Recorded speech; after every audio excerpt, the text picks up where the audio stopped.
নমস্কার বন্ধুরা, welcome to এসটিউনিক sports. বন্ধুরা, এই ভিডিওতে আমরা কথা বলবো কিছু ফুটবল আপডেট নিয়ে, যেখানে ইস্টবেঙ্গলকে নিয়ে বেরিয়ে আসা বেশ কিছু গুরুত্বপূর্ণ ট্রান্সফার আপডেটের খবর রয়েছে। একজন প্লেয়ারকে নিয়ে দুপুরেই মোটামুটি তোমাদের বলেছিলাম ফেসবুক পেজে, তো সেই প্লেয়ারকে নিয়ে আপডেট শেয়ার করা রয়েছে। ভারতীয় দলের ম্যাচ নিয়ে কথা বলার রয়েছে, তো তাই ভিডিওটা একদম স্কিপ না করে শুরু থেকে শেষ পর্যন্ত দেখো। আর ভিডিও ভালো লাগলে সকলে একটা করে লাইক করে 500 লাইকের টার্গেট আমাদের পূর্ণ করে দিও। আর যারা চ্যানেলে প্রথমবারের জন্য এসেছো, মনে করে চ্যানেলটাকে সাবস্ক্রাইব করে তার পাশের বেল আইকনটাকে অন করে রেখো। অনেকেই ভিডিও দেখছো কিন্তু সাবস্ক্রাইব করতে হয়তো ভুলে যাচ্ছ, তাই সকলে কিন্তু সাবস্ক্রাইব করে নিও। আর আরও একটা রিকোয়েস্ট, যারা এখনও ফেসবুক পেজে জয়েন হওনি তারা কিন্তু অবশ্যই ফেসবুক পেজে জয়েন হয়ে যাও, কারণ সমস্ত লেটেস্ট আপডেট কিন্তু সবার আগে ফেসবুক পেজে আপডেট করে দেওয়া হয়। তাই যারা এখনও ফেসবুক পেজে জয়েন হওনি, ডেসক্রিপশন বক্সের লিঙ্ক থেকে ফেসবুক পেজে জয়েন হয়ে যাও, তাহলে সমস্ত ফুটবল আপডেট, যাবতীয় আপডেট কিন্তু ফেসবুক পেজে পেয়ে যাবে। তো প্রথমেই যদি আমরা জাতীয় দলের ম্যাচ নিয়ে কথা বলি, তো আমাদের কলকাতায় কিন্তু জাতীয় দলের ম্যাচ রয়েছে, ওয়ার্ল্ড কাপ কোয়ালিফিকেশনের ম্যাচ।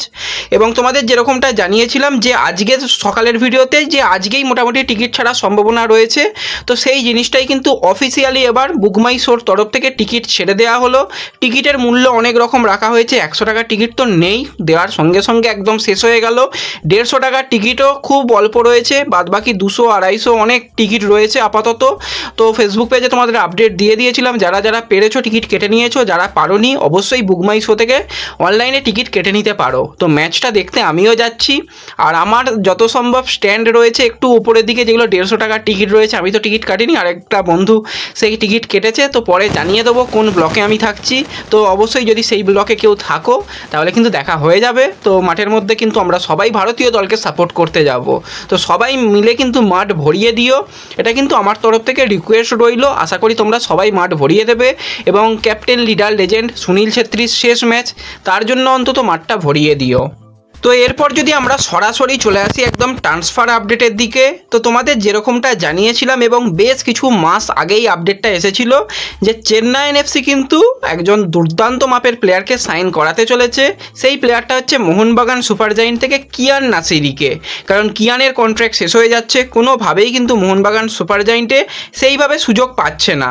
আর কিয়াং সত্যিই একজন ট্যালেন্টেড প্লেয়ার, সেন্টার ফরওয়ার্ডের প্লেয়ার, তো সেই কারণেই কিন্তু এই যে ডিলটা তারা ডান করে ফেলেছে। 3 বছরের কন্ট্রাক্ট হয়েছে।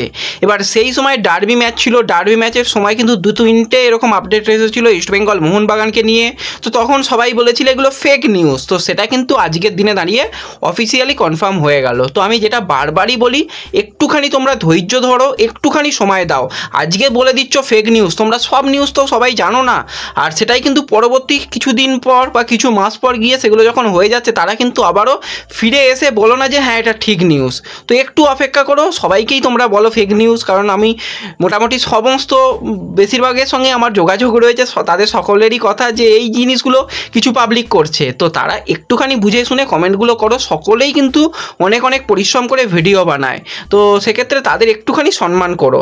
তো যাই হোক, এরপর যদি আমরা কথা বলি আরও একজন ভারতীয় প্লেয়ারকে নিয়ে, সেই ভারতীয় প্লেয়ার হচ্ছে 26 বছর বয়সী ভারতীয় centre forward player Bidyasagar Singh. আর এই ইস্টবেঙ্গল সমর্থকরা কিন্তু এই বিদ্যাসাগর সিংকে রীতিমতন চেনো, কারণ ইস্টবেঙ্গলের হয়েই সে অভিযান শুরু করেছিল। তো সেক্ষেত্রে ইস্টবেঙ্গলের জার্সি গায়ে 15 ম্যাচে 6টা গোল করার অভিজ্ঞতা রয়েছে। পরবর্তী সময় ট্রাও এফসিতে খেলেছে, সেখানে কিন্তু আই লিগের মানে টপ গোল স্কোরারের মধ্যে সেও ছিল। 15টা ম্যাচে 12টা গোল, একটা অ্যাসিস্ট ছিল। তার পরবর্তী সময় বেঙ্গালুরু এফসিতে যায়, সেখান থেকে গিয়েই কিন্তু গেম টাইম হারাতে থাকে। বেঙ্গালুরুতে গিয়ে 7টা ম্যাচে 2টো গোল করেছিল, গেম টাইমের খুবই অভাব হয়েছিল।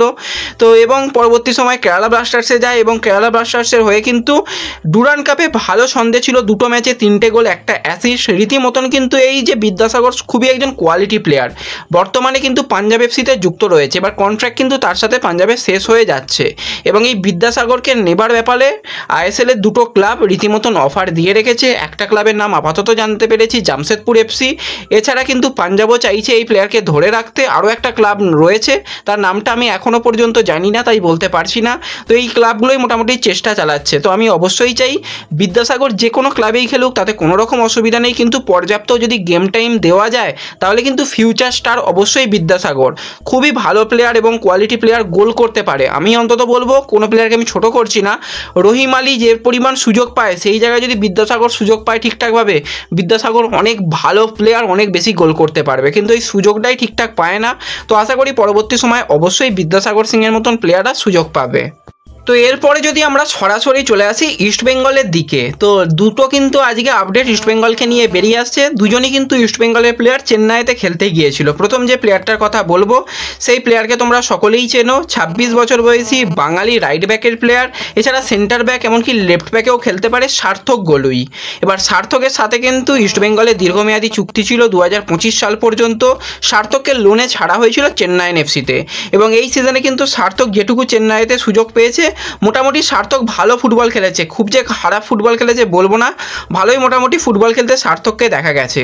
তো সার্থকের সঙ্গে লোন ডিল কমপ্লিট হয়ে যাওয়ার জন্য কিন্তু সার্থককে ছেড়ে দেওয়া হয়েছে, আজকে চেন্নাইন এফসির তরফ থেকে অফিসিয়ালি ঘোষণা করে দেওয়া হয়েছে। এছাড়া যে জিনিসটা আজকে সবথেকে বড় চমক দিয়েছে সেটা হচ্ছে 26 বছর বয়সী ভারতীয় মিডফিল্ডার মুবাশির রহমান, তার সাথেও ইস্টবেঙ্গলের দীর্ঘমেয়াদী চুক্তি, তাকে লোন ডিলে পাঠানো হয়েছিল উইন্টার ট্রান্সফার উইন্ডোর সময় চেন্নাইতে গিয়ে, এবং সেখানে গিয়েও যে আহামরিক প্রচুর ভালো ফুটবল খেলেছে বা প্রচুর গেম টাইম পেয়েছে সেটা নয়, কিন্তু অবশ্যই মুবাশির যথেষ্ট কোয়ালিটি প্লেয়ার, কিন্তু কেন জানি না সুযোগ পাচ্ছে না এই বছর।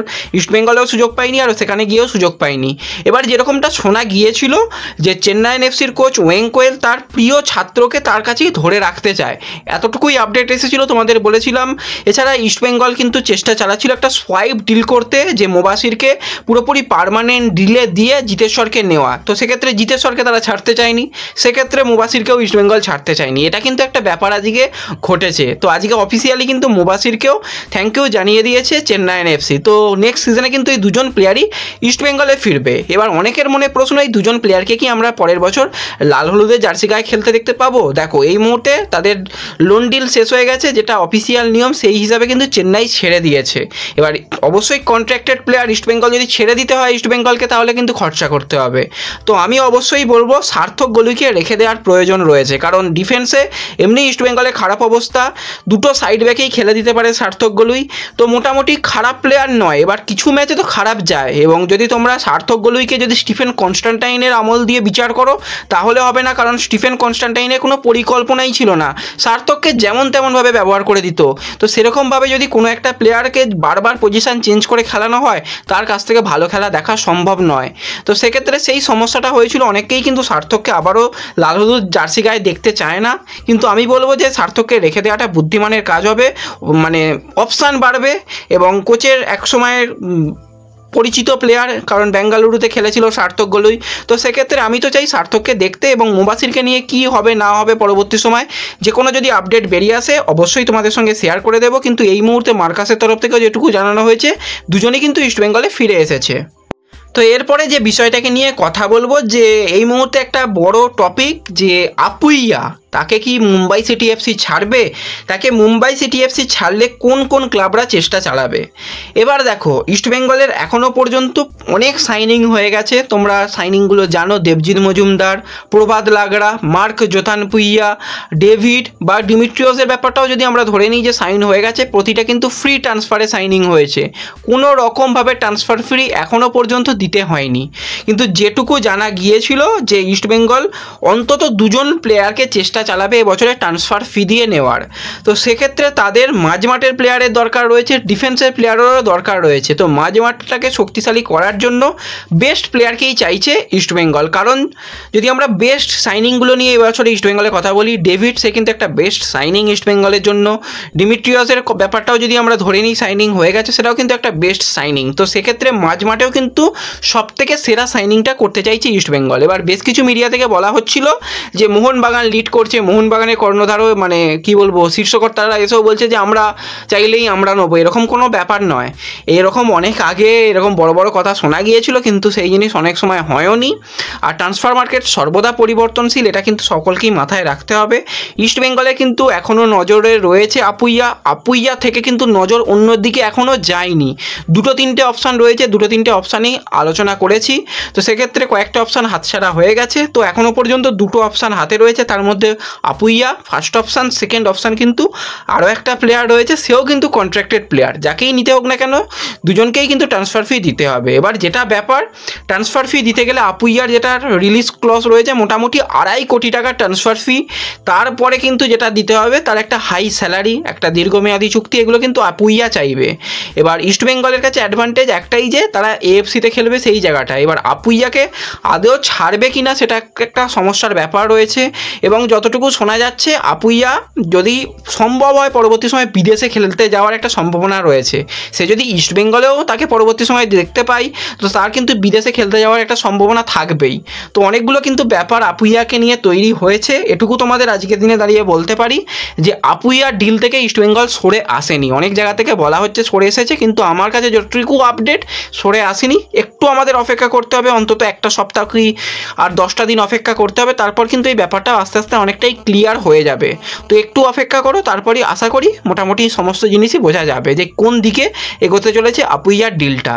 তো এই ভিডিওতে এটুকুই আলোচনা করার ছিল। ভিডিও ভালো লাগলে ভিডিওতে লাইক করে দিও, চ্যানেলে প্রথমবার এলে চ্যানেলটাকে সাবস্ক্রাইব করে দিও, ফেসবুক পেজ থেকে ভিডিও দেখলে ফেসবুক পেজটাকে ফলো করে নিও এবং ভিডিও একটু সকলের সঙ্গে শেয়ার করে দিও। তো দেখা হচ্ছে পরবর্তী ভিডিওতে। ধন্যবাদ।